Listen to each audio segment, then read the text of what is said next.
kind of hit it. Yeah. This Scott, is thanks, Scott. Thank you. this is an extension from VB's presentation from last week.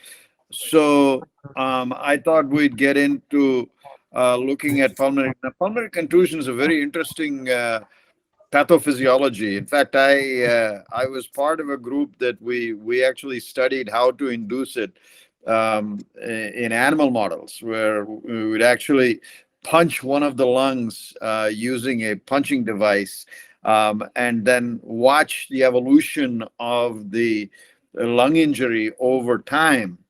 And it really does. It's a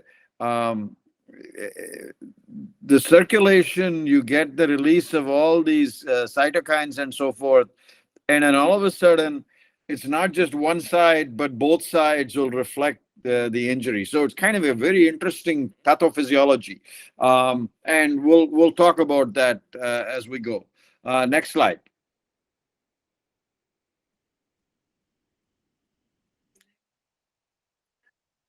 Okay, so thoracic injury is very much common in blunt trauma mortalities. Obviously, head injury we see with the blunt thoracic injury, and the combination can be lethal, obviously.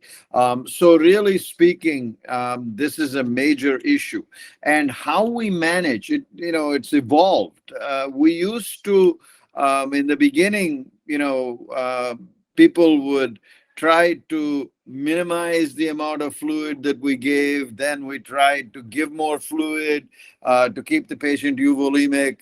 Then we tried intubating all these patients, various different approaches. But now I think we've started arriving at a better understanding of the pathophysiology, and I'll kind of get into that as we go forward. I thought we would cover some more of this. Vivi, I'm glad you joined. Good. So again, isolated pulmonary contusion can occur when you have explosions, especially if there is any like massive explosion, like terrorist activity that happens that causes it. That situation is obviously more rare than a common one, which is a road traffic accident. So again, flail chest, typically we see, and when we see flail chest in patients, it looks funny because you're looking at the patient and the chest wall, instead of normally coming out, is actually going in, and you're kind of going, that looks strange.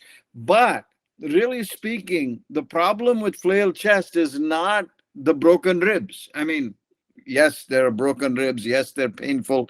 But the real problem is the pulmonary contusion underneath.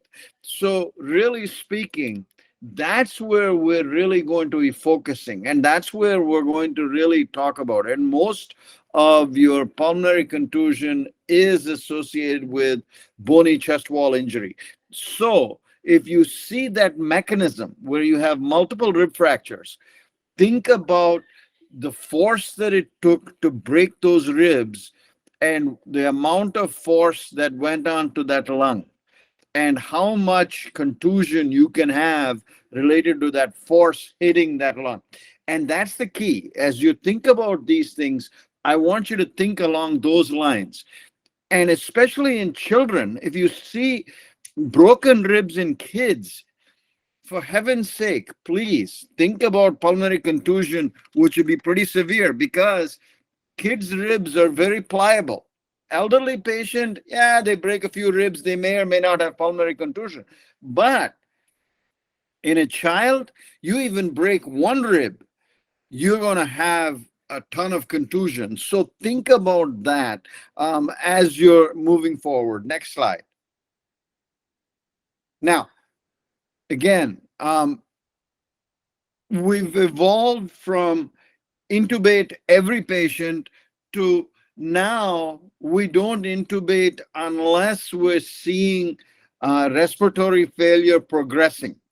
And even that, if you can avoid and if you can do it with either NIV or a high flow nasal cannula, if you can get away with it, you should try to get away with it. Because the problem is once the patient gets intubated, the ARDS will progress on both lungs. The positive pressure ventilation, for some reason, NIV, even though it's positive pressure ventilation, does not seem to give as much of a problem as far as the other lung is concerned as does invasive intubation.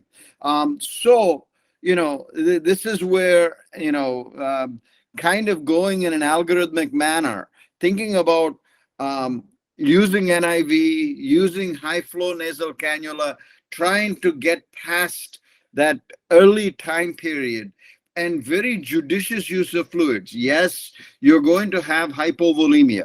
The problem is you're going to have third spacing of fluid and so forth, just like you see with any other force trauma that you have.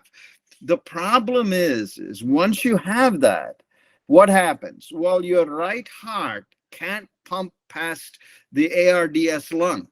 And because it can't pump past the ARDS lung, the LV, you're going to see a hypovolemia. So you're going to have to really kind of walk that tightrope, because the first line treatment for right heart failure is clearly giving a little bit of fluid. Absolutely. However, here's the problem. If I give too much fluid, what's going to happen? I'm going to flood the lung. So I can't do that. I also have to watch my LV, make sure that stuff is going over to my LV. So what's your second line treatment for right heart failure? NORAD. So think about use of NORAD, think about use of judicious fluids, and think about the analgesia related to the rib fractures. Because in older patients, remember, one rib fracture in someone over age 65 has a 25% mortality risk. Now, you say, well, in the average person, we see rib fractures all the time. We don't see. Very true, because they have comorbidities. It is not the rib fracture itself that kills your patient. It's the comorbidities that come in. So you have to keep watching, okay? And again, the more you watch, the closer you can watch, the better. Next slide. Okay, so what else do we see? And again, the diagnoses, you have to exclude certain diagnoses, okay, before you can fall back to say this is just pulmonary contusion. Make sure that you've gone through your differential diagnosis. Do I have a tracheobronchial tree injury? Do I have a pneumothorax? Do I have just a pulmonary contusion? Do I have a hemothorax? What else is going on? And remember this, if you have a hemothorax, especially a massive one, it's probably not from the lung. It's probably from the intercostal vessels, okay? Because the lung is usually a low pressure system. Because the lung is a low pressure system, usually they don't bleed all that much. So if they're bleeding a lot, it's probably from your intercostals, and you're going to have to be thinking about that.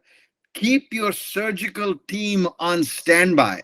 Make sure that if you need a chest tube to be placed, they get it done. So keep your surgical team at hand and keep them informed and have the discussion back and forth about the diagnostics as to what's going on. Don't let them walk away, because if you let them walk away, they will. And then you're going to have to get them back, and getting somebody back into the ICU, as you all know, is a challenge. Next slide. Okay. So what other adjunctive issues can we use? Well, we make sure that we get a chest x-ray. You really want, that's one of the early things that we can get. I know it's obvious. Yeah, yes, Captain Obvious. You're saying the same thing over and over. Very true. But you'd be amazed at how often in the ICU setting, when we get a trauma dumped in the ICU, nobody's gotten a chest x-ray. So make sure that we get it. Focused abdominal sonogram for trauma, especially extended focused abdominal sonogram. That is, get them at bedside, have them look at the lung and look for lung sliding. If lung sliding is not present, you've got a pneumothorax. If lung sliding is not present, you have a problem and it needs to be addressed. Okay, and if you need to address it, make sure they put the ICD in, put the chest tube in. If you have doubt whether there's a pneumothorax or not, put the chest tube in. Okay, you lose nothing. If you miss a pneumothorax and it progresses to a tension, the patient's dead, everybody's going to blame you. So understand that. I would rather put in an ICD and not worry about it. Okay, if there is doubt, put an ICD. Now, ABG, obviously, and the reason is hypercarbia is a major problem in these patients. Okay, it is not just hypoxemia. If hypercarbia sets in, you're going to have to deal with it. And again, the other thing to remember, especially in patients that have traumatic injury, rhabdo is a major problem. And if rhabdo sets in, okay, you can get acute renal failure or acute kidney injury, whatever you want to call it. You can also get hypocalcemia. Now, if you get hypocalcemia, what's the problem? Spasm of the larynx. So if you get spasm of the larynx, your PaCO2 will shoot up like a rocket. And that's what you have to watch out for. These are the things that you have to kind of keep an eye out for. And so oftentimes people who don't deal with road traffic accidents all the time, they kind of see this and they go, oh, it's not clear yet. It is, but you have to look for it. Have your index of suspicion. And obviously EKG, if on EKG you're noticing ischemic change, it can be a type 2, not a type 1. It may not be like, acute coronary syndrome, where there's a thrombosis of the coronary vessel. It may not be that. What you may be seeing is a demand ischemia. And if you're seeing a demand ischemia, focus on the heart rate, focus on that blood pressure, especially systolic. So those are the two things. If you can bring them down, you may be able to correct that ischemia. So think about that, okay? And obviously pulse oximetry you're going to be watching. Next slide.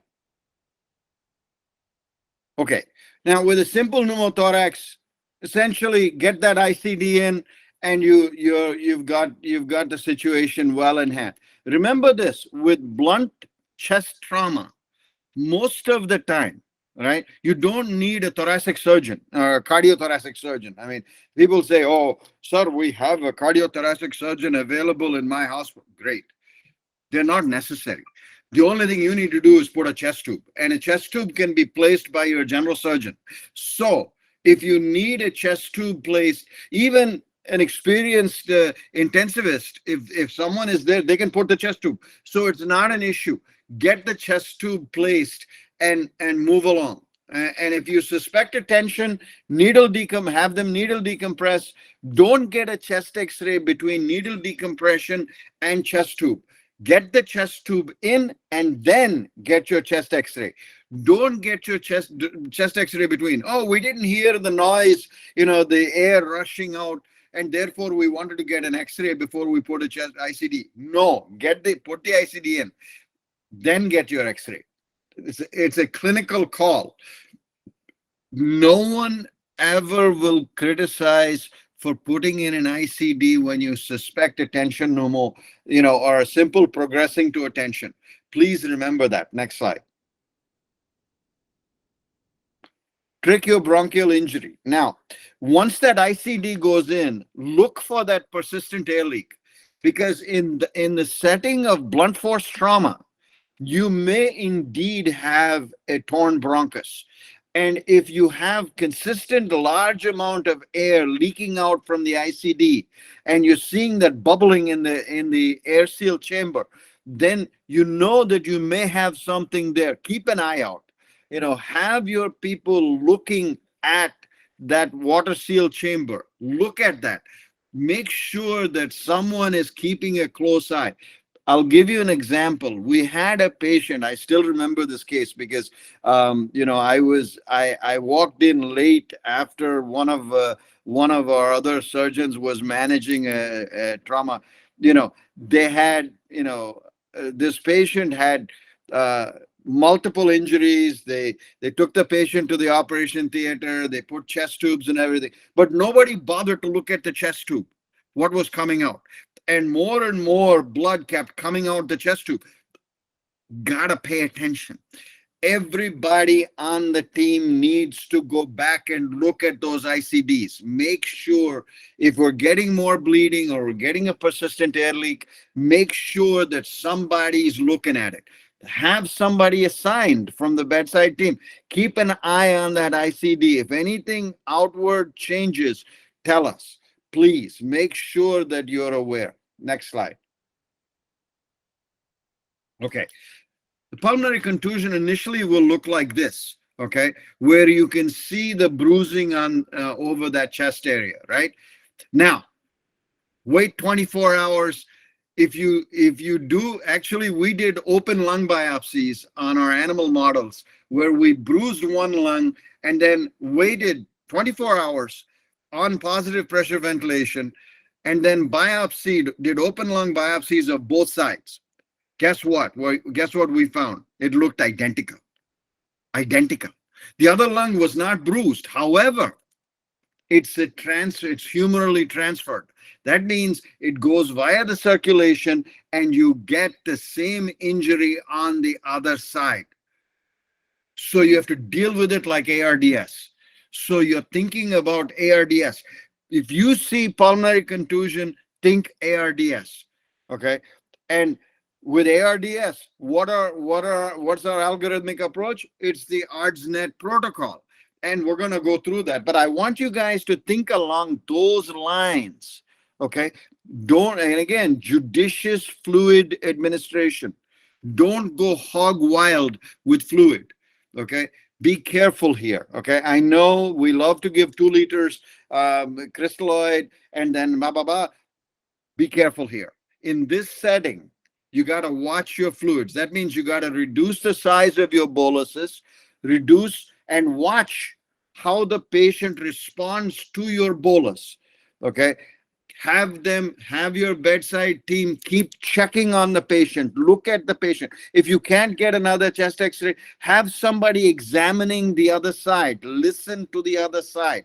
And they have to listen on the side or on the back. Remember, lower lobe cannot be heard from the front. Lower lobe cannot be heard from the front of the patient. Then this is people think, how is that, Dr. Chendrashekar? Upper lobe and middle lobe on the right side and the lingular segment and upper lobe are the only things you can hear from the anterior aspect of the chest. You cannot hear either side, lower lobe, unless they're listening on the side or in the back. And the biggest mistake that I see people doing is, let me show you. Here. They listen here, and they say lungs are clear. They're not listening to the lower lobe. And what's the workhorse of the lung? The lower lobe. There you go.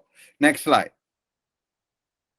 And also, see, you notice, if you have a hemothorax, you may have a pulmonary contusion lurking behind there. Remember that. Keep that in mind. Okay. Hemothoraces don't just happen. How did that hemothorax come about? You broke an intercostal or broke a rib or did something, right? That force that it took to do that also got your lung pulmonary contusion. So think about that. It's not just about the hemothorax, but what lurks behind it.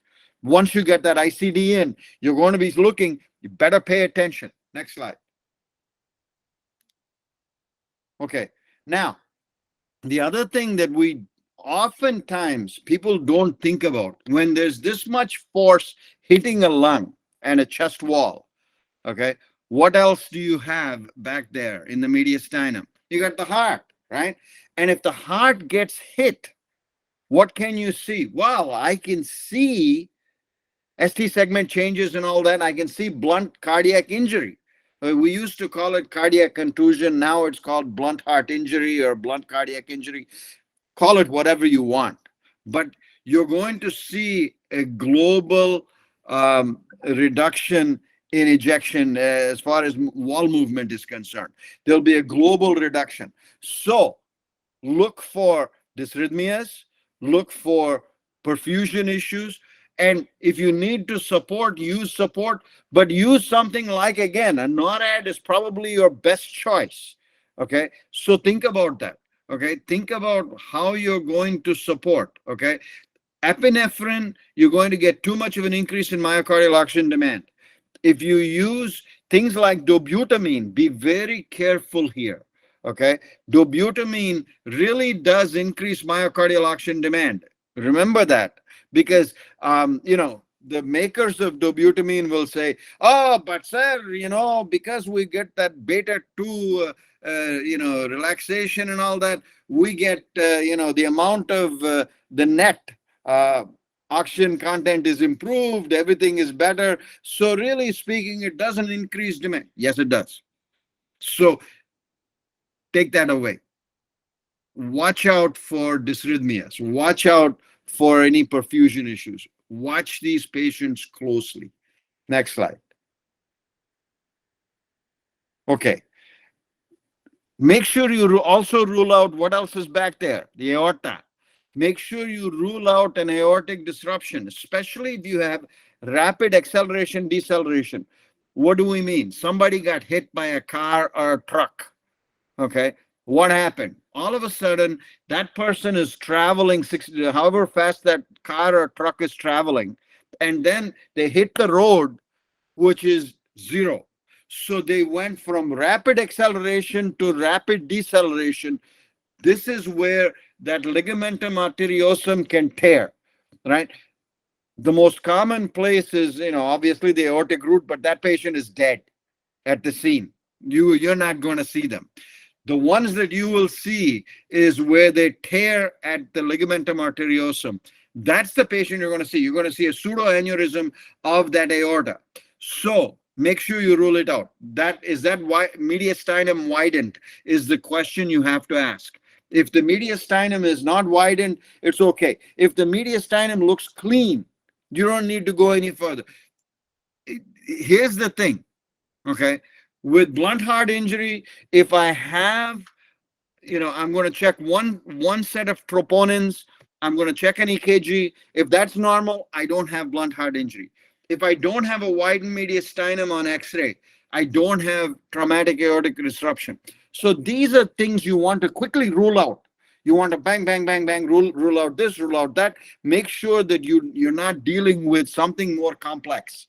Okay. And by the way, these you can do endovascular. We've been doing these endovascular for the last 10 years now, and they do really well endovascular. So they actually gain access through the femoral. They go up and they put a stent over that area, and it stops the bleeding, and it's wonderful. So our endovascular guys are really good at this, by the way. Next slide.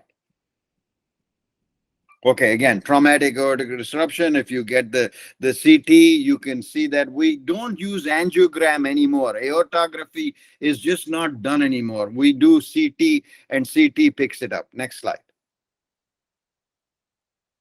Okay.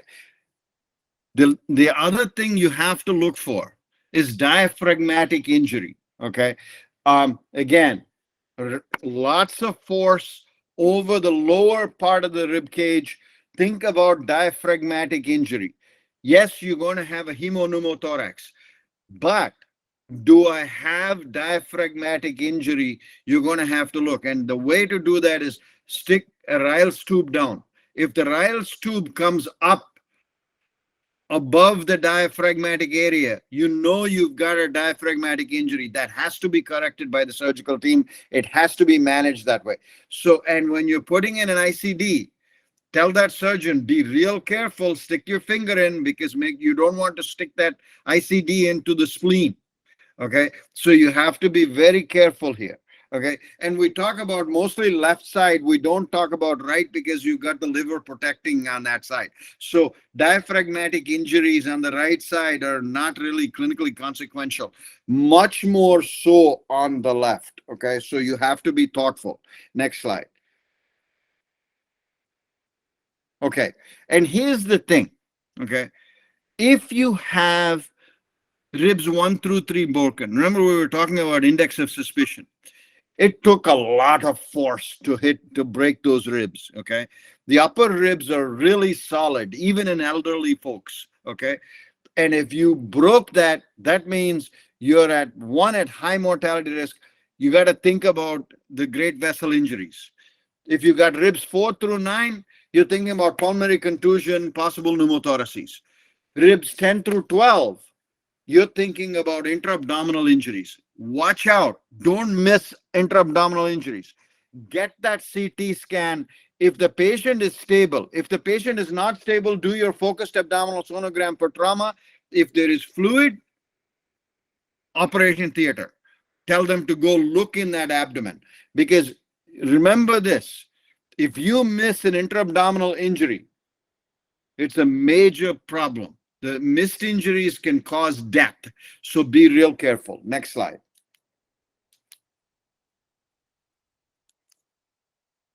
Okay. Now, esophageal injury, we usually don't see except when the force is in the epigastric area and the patient had a full stomach. If the patient had a full stomach and it's in the epigastric area, yes, the esophagus can tear and you can see mediastinal air. So look for that. See what you have. Okay, next slide. And if you see sub-Q emphysema, if it walks like a duck, it talks like a duck, it probably is a duck. Okay. If I have sub-Q emphysema, I put in ICDs just so that I can cover it. And usually sub-Q emphysema, you'll feel, they'll feel it before you can see it. Okay. By the time you can see it, it's trouble. Okay. But if they'll feel it and they'll say it feels funny on that side, put the ICD. Don't wait. Okay. Don't think about, and do I have an airway injury? Okay. Was it a blast mechanism? Think about these things. Next slide. Okay. Let's talk more detail about pulmonary ICU, pulmonary contusion and ICU. Next slide.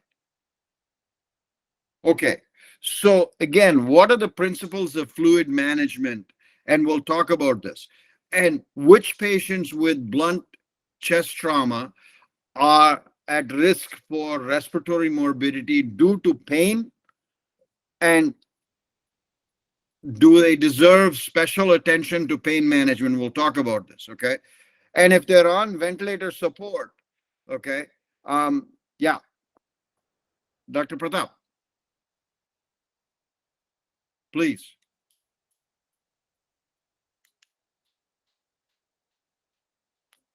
Yes, sir. Hello, Dr. Pratap. You had a question? Oh, it must have been my accident. Okay, we'll continue on. Okay, so let's continue on.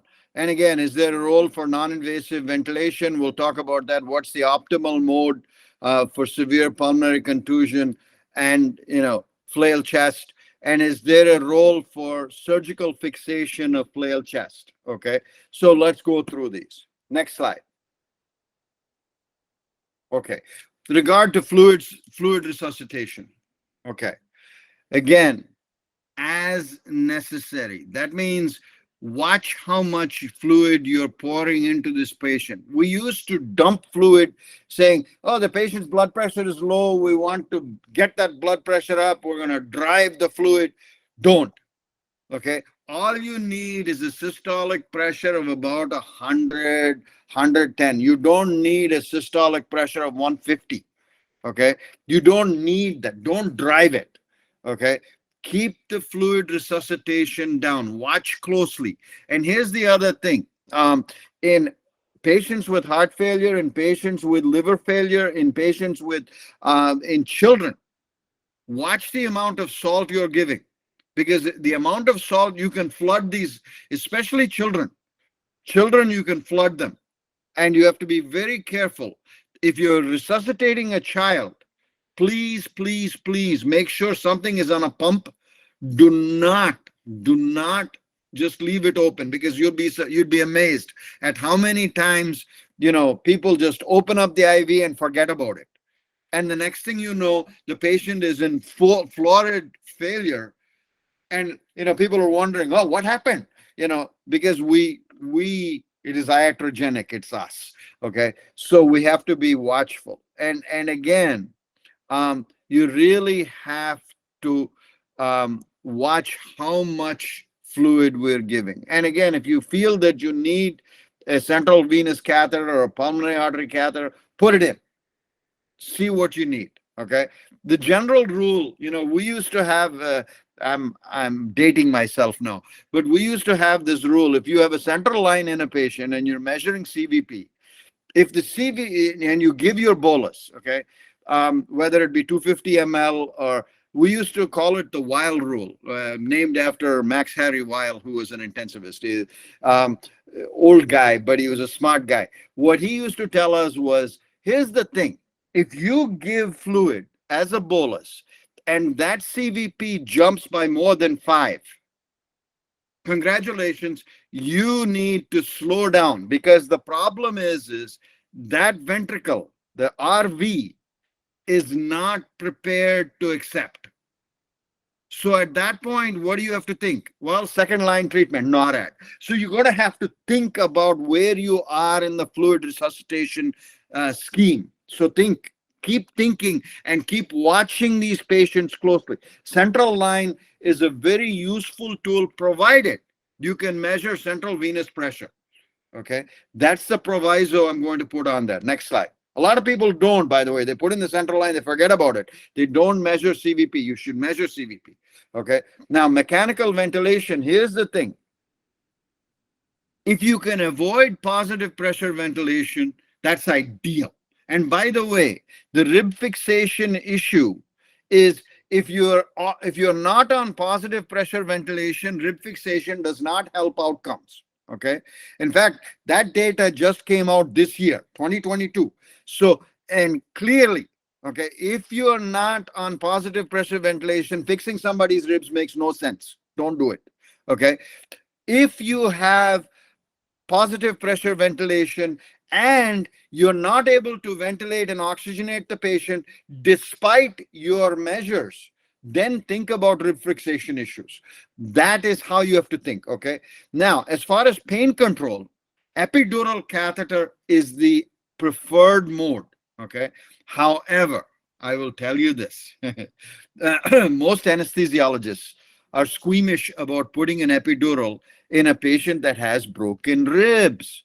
And they go, oh, may have broken spine, may have broken issues. I don't want to be sticking a catheter in there. I understand. Okay. So again, you really have to think in terms of, how you're going to get pain control. IV paracetamol is a terrific drug. Every patient should get IV paracetamol, except if you have a problem with cirrhosis. Okay. If the patient has cirrhosis, then you have to hold off. But otherwise, you can give IV paracetamol, 1 gram IV paracetamol. If you give IV paracetamol, your amount of opiates that you're going to have to give will be much less. Okay. And again, if you want to start with something like a tramadol, in the beginning, maybe. But again, I'm not a big fan of tramadol, because tramadol is a weak opiate. Okay. I much prefer using something like fentanyl or morphine, so that we can get much, better punch for pain control. The only problem, obviously, is you're going to have some respiratory depression. So you're going to have to think about that. So again, keep that in mind. Remember, when we're dealing with these patients, we're thinking risk benefit. every time you're looking at a patient, you're thinking, what is the risk benefit ratio and how do I deal with this patient? So again, think about it that way. Huh? So it is important for you to think along those lines. Okay. CPAP mask should be tried.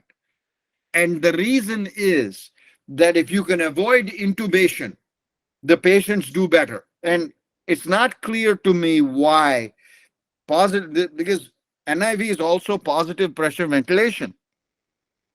But there is something to it that, the absence of an endotracheal tube seems to be less problematic than having an endotracheal tube in place. So that's what the data shows. We can have the arguments back and forth about what exacerbates and so forth, but really the data shows that NIV, if you can get away with it, is better for the patient. Next slide.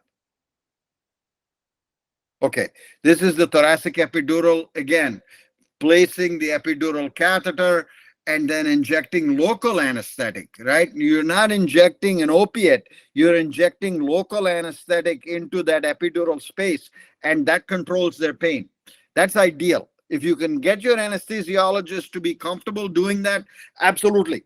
But if they're not comfortable, obviously your next move has to be considered, and you have to think about it along other lines. Next slide. Okay, so mechanical ventilation issues, right?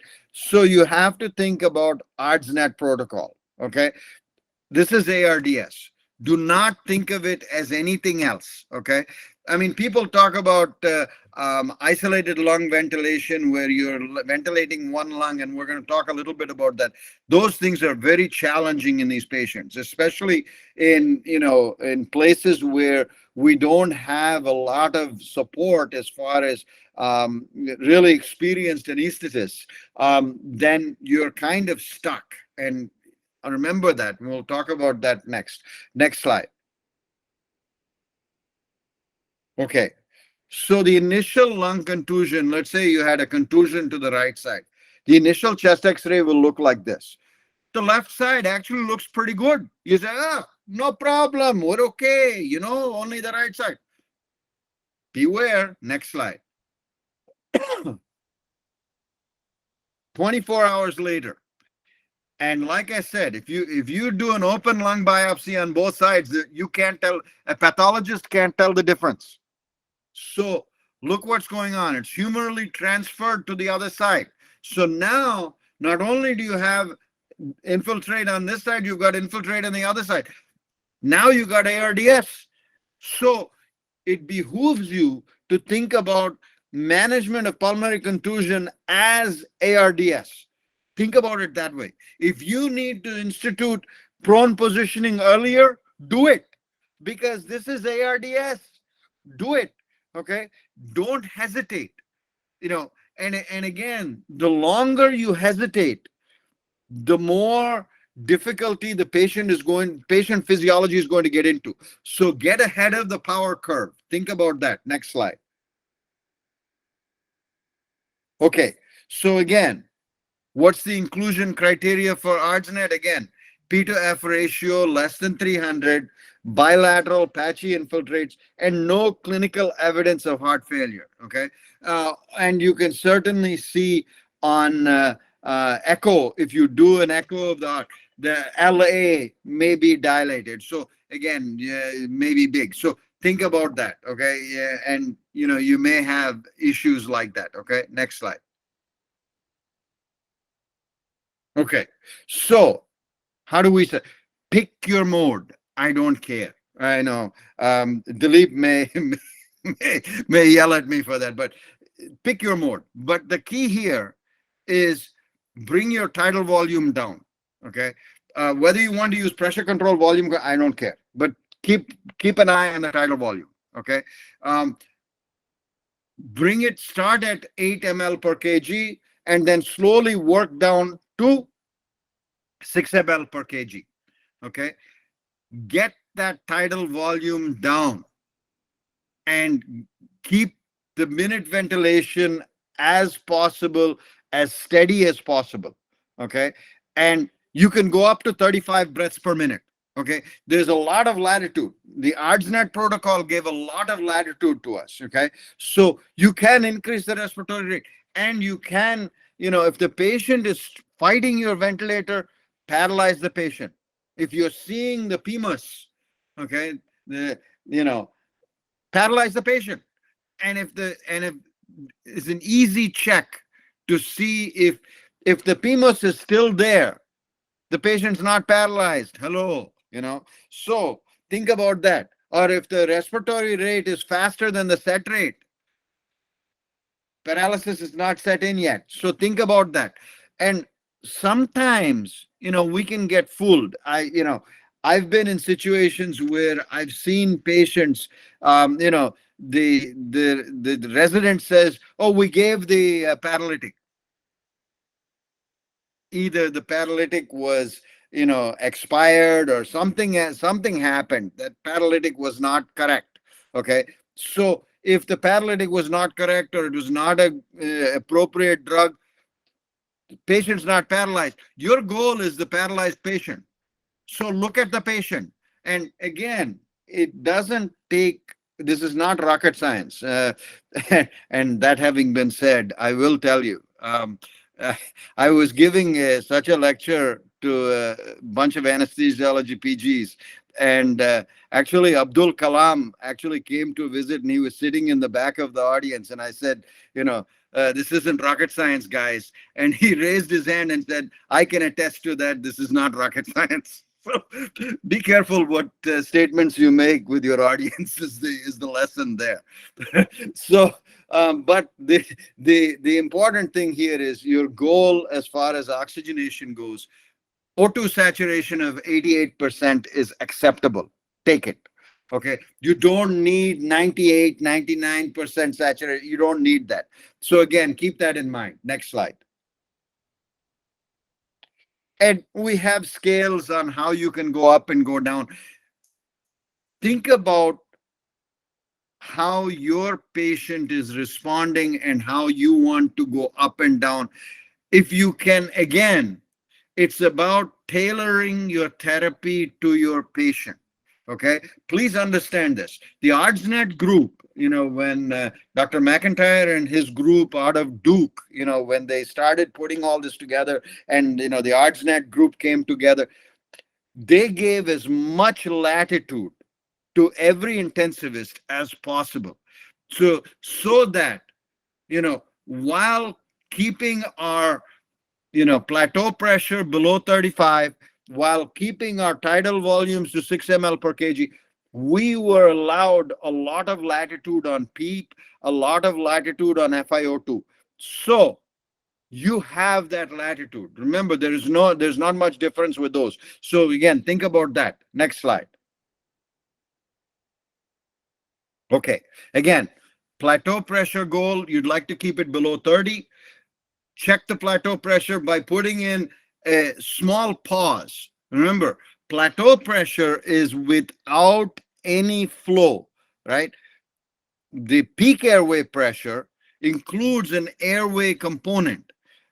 The airway component is gotten rid of by putting in that inspiratory pause. So that's the mechanics of how you can do it, okay? And again, if your plateau pressure is high, you may have to come down on your tidal volume and see where it takes you. But remember this, you also need to adjust your minute volume. So think about where you live as far as each of these things are concerned. Carefully take the physiology and control it. Okay. Again, lots of care here. Next slide. Okay.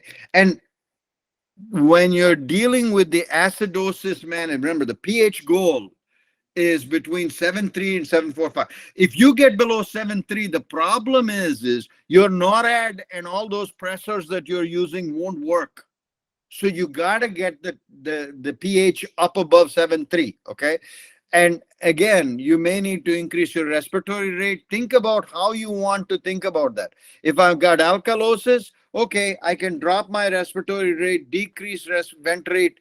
Think about how you want to control it.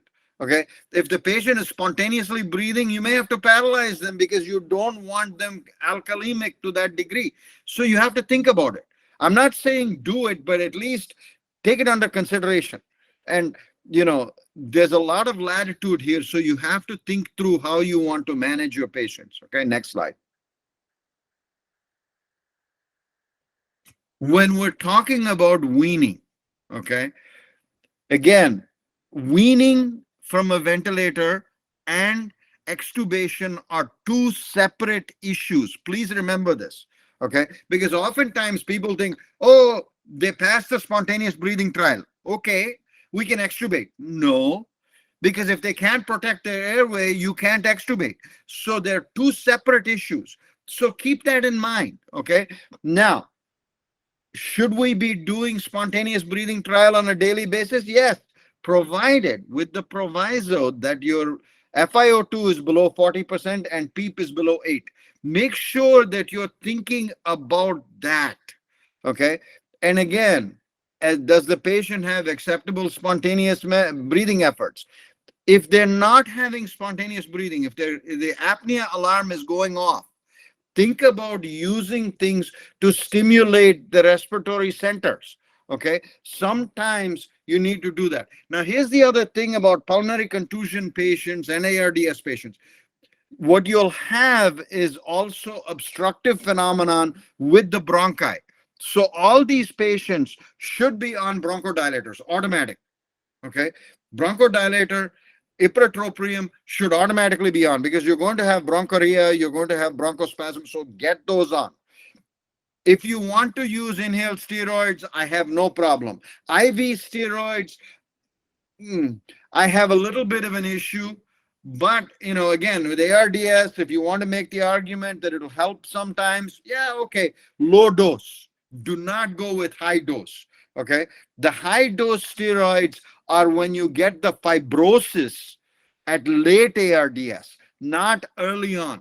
Okay, so please keep that in mind. You don't need to go to the super high doses. There are obvious exceptions, but for the most part, you don't need to go to the super high doses. Next slide. And again, the spontaneous breathing trial, you can use either pressure support or just a T-piece. Now, people have looked at this and there's really no difference, okay, as far as your spontaneous breathing trial and how you're able to run it, okay? So you can use a little bit of pressure support to overcome the resistance of the endotracheal tube, okay? So it's not an issue. But please, one of the things I see oftentimes is when they're doing the spontaneous breathing trial, they leave the patient on the T-piece for hours on end and no benefit. Don't do it, okay? Again, please make sure that after 120 minutes, 2 hours, okay, there's no reason to leave the patient on T-piece, okay? Please don't torture the patient because it's like breathing through a straw. Imagine breathing through a straw. If you're breathing through a straw, how would you like it? I certainly wouldn't. So keep that in mind. Next slide. Okay, so again, CPAP, patient-controlled analgesia, again, high-frequency oscillatory, you'll hear the term high-frequency oscillatory ventilation, fancy term for very rapid breaths, but very little tidal volume. Hasn't been shown to improve outcomes, okay? And again, it's very important that we think about this. And if you wanted the CPAP, I don't have any problem. Good thing to try. The high frequency ventilation, again, no evidence-based outcome data that showed improvement. So I'll leave it at that.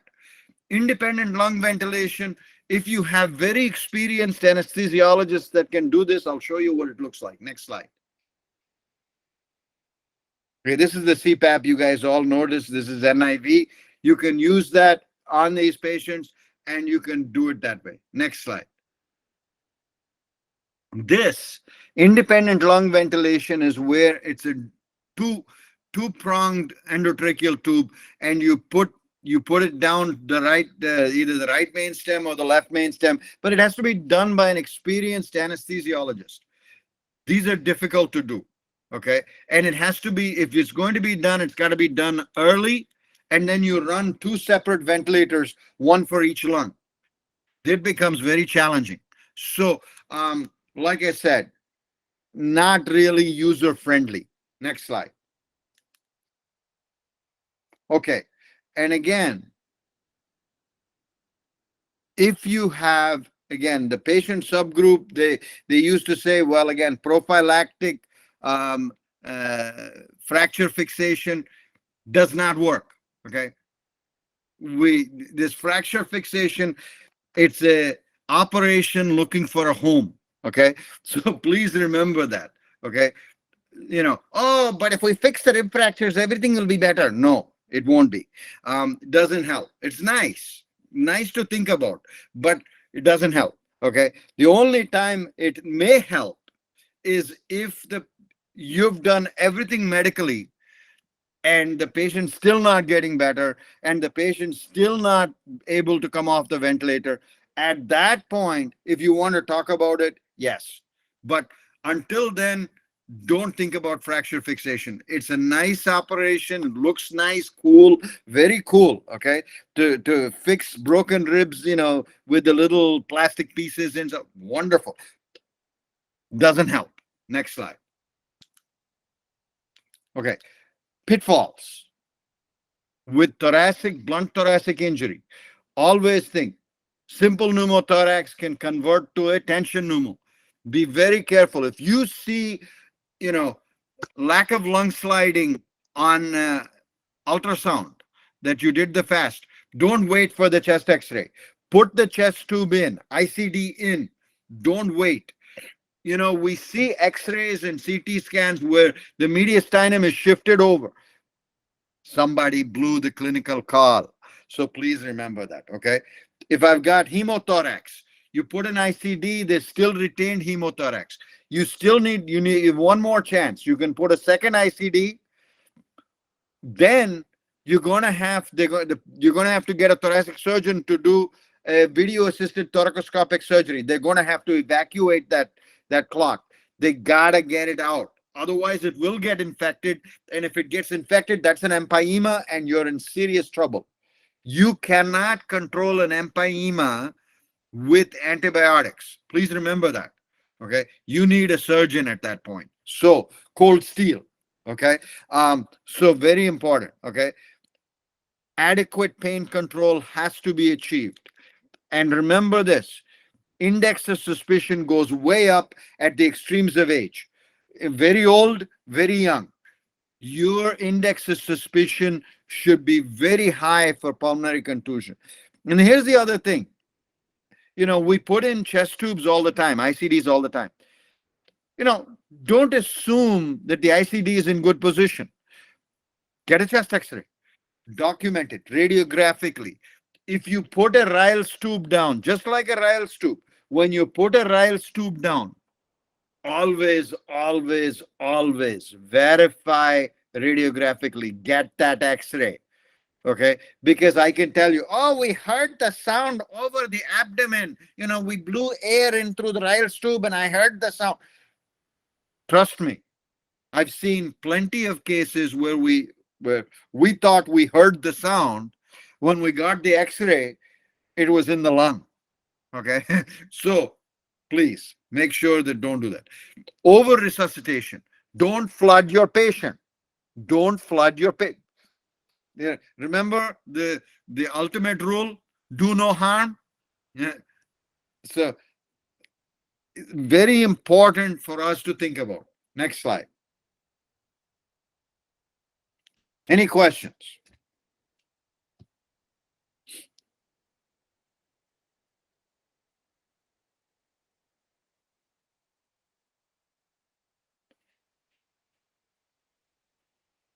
Next slide. I'm just going to give you the overview. Chest injuries are very common. ABCDE approach, treat life-threatening injuries first. Initial stabilization Go through your steps. Do not skip steps, please. Okay? If you skip steps, patients die. Don't skip anything. Okay?